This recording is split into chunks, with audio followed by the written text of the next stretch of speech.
गिराम वक़ार, नौजवान को ये चाहिए कि हुजूर सल्लल्लाहु ताला अलैहि वसल्लम के अखलाक पर अगर वो चलना चाहे तो मेरे नबी से पूछे, आका सबसे ज्यादा बरकत कौन से निकाह में है? हुजूर ने फरमाया, इन्ना अअज़मन निकाहि बरकतन ऐसरुहु मऊनतन औ कमा क़ाल रसूलुल्लाह सल्लल्लाहु अलैहि वसल्लम। मेरे आका सल्लल्लाहु ताला अलैहि वसल्लम की हदीस है, फरमाते हैं सबसे ज्यादा उस निकाह में बरकत होगी जिस निकाह में खर्चा कम किया गया हो। हुजूर पाक सल्लल्लाहु अलैहि वसल्लम ने फरमाया। अब इसका मतलब कंजूसी नहीं, बखालत नहीं, जिसकी जितनी हैसियत है उस एतबार से करे, अपनी हैसियत से ज्यादा टांग भी ना फैलाए, और अल्लाह ताला ने नेमतें दी है तो बखालत भी ना करे, गुरबा और मसाकीन को खूब खिलाए। इसलिए कि अल्लाह के नबी सल्लल्लाहु ताला अलैहि वसल्लम के तकरीबन 11 निकाह, उसमें सब अलग अलग किस्म के हुए हैं। जब हजरत खदीजा से निकाह हुआ था, हुजूर की उम्र 25 साल की थी और आप तिजारत कर रहे थे और तिजारत का माल था। आप सल्लल्लाहु ताला अलैहि वसल्लम ने जो निकाह फरमाया उसमें लोगों की दावत भी हुई। एक निकाह हुआ हजरत सौदा रज़ियल्लाहु ताला अन्हा से, वो उस निकाह में सिर्फ खजूरें बांटी गई और कुछ भी नहीं। फिर हुजूर सल्लल्लाहु ताला अलैहि वसल्लम ने हजरत ज़ैनब से निकाह किया, हजरत मैमुना से निकाह किया, उसमें तो बकरा ज़बह करके वलीमा किया हुजूर पाक ने, और उतनी बड़ी दावत किसी और में नहीं। क्यों? ये मैं हालात बता रहा हूं। जब तुम्हारे पास माल था या माल आया है उस एतबार से तुम्हें करने की इजाजत है, और जब ना हो तो कर्जा लेकर के दिखावा करने की इजाजत शरीयत ने नहीं दी है। शादियों के लिए इस तरह से लोग मकरूज हो जाते हैं।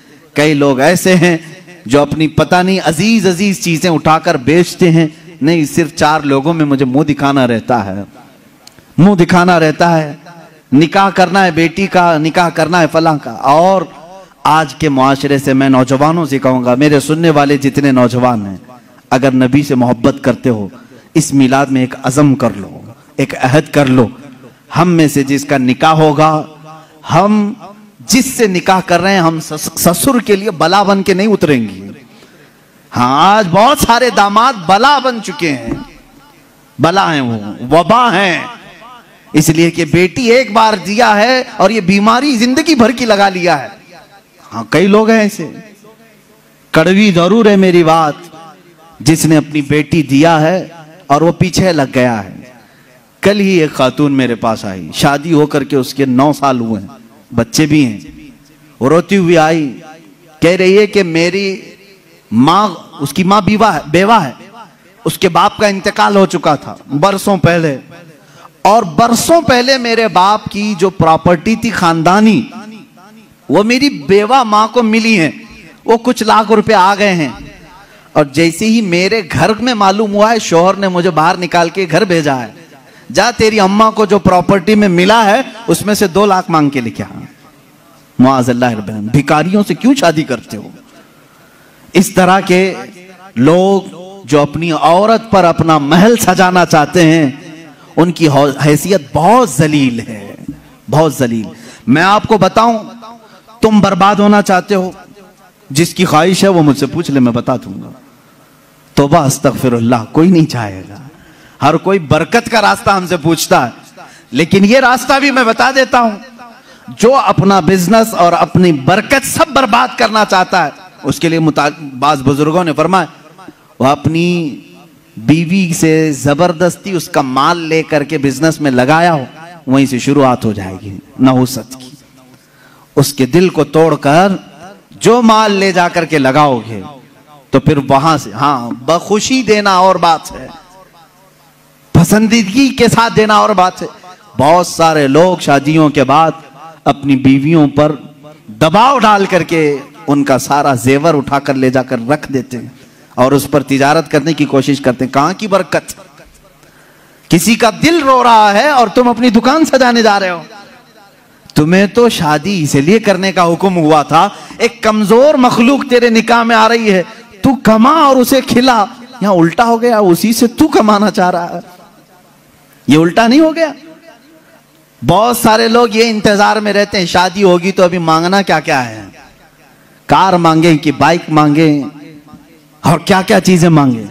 उन भिखारियों से मैं कहता हूं खटोरा लो और गली गली घूमो, हर जगह जाओ, एक साल में बहुत कुछ मिल जाएगा। और अगर तुम्हें शर्म आती है तो मेरे अजीजों, एक खातून से और उसके बाप से इस तरह के मुतालबे हरगिज ना करो। हाँ, मांगने के तरीके भी अलग अलग हैं। पहले खुलकर मांगते थे, बोलते थे ये चाहिए, लिस्ट आती थी, सारी लिस्ट आती है खातून के घर में, ससुराल। लेकिन अभी कुछ नहीं, हमारी कुछ भी ख्वाहिश नहीं है, एक अच्छी शादी करके भेजो, अच्छी शादी करो। अच्छी शादी का मतलब डेनिसन में होना चाहिए। मैं तो यहां नाम ले रहा हूं, तुम दबा करके अपनी ख्वाहिशों का जिक्र करो और उसी में दबे लफ्जों में सारी चीजें। हमको कुछ मत देना, अपनी बेटी को ही जो कुछ भी देना है दे दो, हम उस पर नहीं कहेंगे। और बाप बेटी को जो जो दे बाद में ताना मारेंगे, क्या तेरा बाप इतना नाअहल है, तुझे एक वॉशिंग मशीन नहीं दिया, तुझे एक पलंग नहीं दिया, तुझे एक तिजोरी नहीं दिया, तुम तो कह रहे थे कुछ नहीं चाहिए। अजीजा ने गिरामी, ये भी तरीका भीख मांगने का ही है। भीख मांगने, ये जहेज की लानतों को खत्म करो। जो वो अपनी खुशी से ले आए वो उसका माल है, तुम्हारा नहीं। औरत जो अपने घर से लाती है वो उसका खुद का माल है, शोहर का नहीं, ना ससुराल का है। औरत जब तक चाहे उसे इस्तेमाल करे, वो इजाजत दे तो दूसरे इस्तेमाल करें। तुम शरीयत का मसला समझते हो? अगर उसकी इजाजत के बगैर किसी दूसरे ने इस्तेमाल किया उसके माल को, कल क़यामत के दिन उसकी पकड़ होगी, उसकी नेकियां जब्त की जाएंगी, तुम हुकूकुल इबाद में गिरफ्तार हो जाओगे। ये मसाइल हल्के नहीं हैं। इसलिए मेरे अजीजों, वो और होंगे। मुझे यहाँ मालूम है कि ये रिवाज क्यों आए जानते हैं? यहाँ पर हिंदुओं के यहाँ ये माहौल है, जहेज की रस्म बहुत खतरनाक बला है उनके यहाँ। आज भी औरतें जलाई जाती हैं जहेज के नाम पर।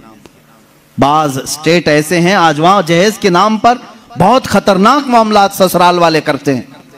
ये रस्म और रिवाज पहले से चली आई, जिसकी वजह से आप लोगों ने ये अडॉप्ट किया। वरना मैं कहता हूं नौजवानों को, अरब में जाओ, शादी करना मुश्किल हो जाएगा। हाँ, वहां पर तुम क्या मांगोगे? तुम्हें बाप एक फूटी कोड़ी भी नहीं देगा लड़की की, लड़की का बाप कुछ नहीं देगा, बल्कि प्लस लड़की तुमसे मांगती है 1 लाख रुपए मेहर में रख, तब मैं शादी के लिए तैयार होती। वहां औरतें मांगती हैं। सऊदी में तो आधा किलो पौ किलो सुन्ना मेहर में देना पड़ता है। बेचारे कितने नौजवान ऐसे कमाते कमाते मेहर की रकम 40 साल के हो जाते हैं। बाहर वहां अरब में आज भी ये रिवाज, औरत का हक है मांगना, मर्द क्या मांगेगा? यहां जो हमारा माशरा बदला है उसकी वजह हमारी सोहबत है, जो देख रहे हैं हम इधर उधर। ये सोहबत का असर है जो तुम्हारे यहां जहेज की लानत आ गई। इसे निकालो अपने हाथ से। और किसी भी औरत के घर उसके बाप पर बला बन करके नाजिल ना हो। जब तुम बाप बनोगे तुम्हें पता चलेगा एक जिगर के टुकड़े को, बेटी को रुखसत करना कितना सख्त तरीन मामला होता है। मेरे अजीजों, जिन बच्चियों को हम अपने गोदों में पाले होते हैं, उन्हें बड़ी किए होते हैं, उन्हें पढ़ाए होते हैं, खिलाए होते हैं, हर ईद बकरीद पर उन्हें पहनाए होते हैं, इन नन्ही सी कलियों को जब बाप रुखसत करता है तो उसका कलेजा टूट जाता है।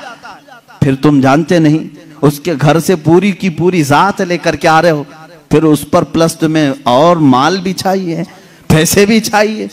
क्या ये रिवाज हमारे यहाँ नहीं है? रस्म करो तो लड़की के घर में, शादी करो तो लड़की के घर में। पूरे इस कार्यक्रम में सिर्फ वलीमा एक ही है जो मर्द के घर में होता है, बाकी क्या है? सब औरत के घर में करना है। बच्चा हो जाए चिल्ला उसके घर में। हाँ, जितने भी रस्म है, अरे शादी की तारीख फिक्स करनी है, तुम अपने घर में भी तो करा सकते थे, नहीं लड़की के घर में ही करेंगे जाके। जब जब जाएं पूरे खानदान को लेकर उतर जाएं, राशन खत्म हो जाए। ये बला नहीं है तो और क्या है? घर के किचन पर मुसीबत नाजिल होती है हर महीने 2 महीने में। ये इस तरह की हरकत किसी एक घर के साथ जो हो रही हैं, इस सिलसिले को कब खत्म करें?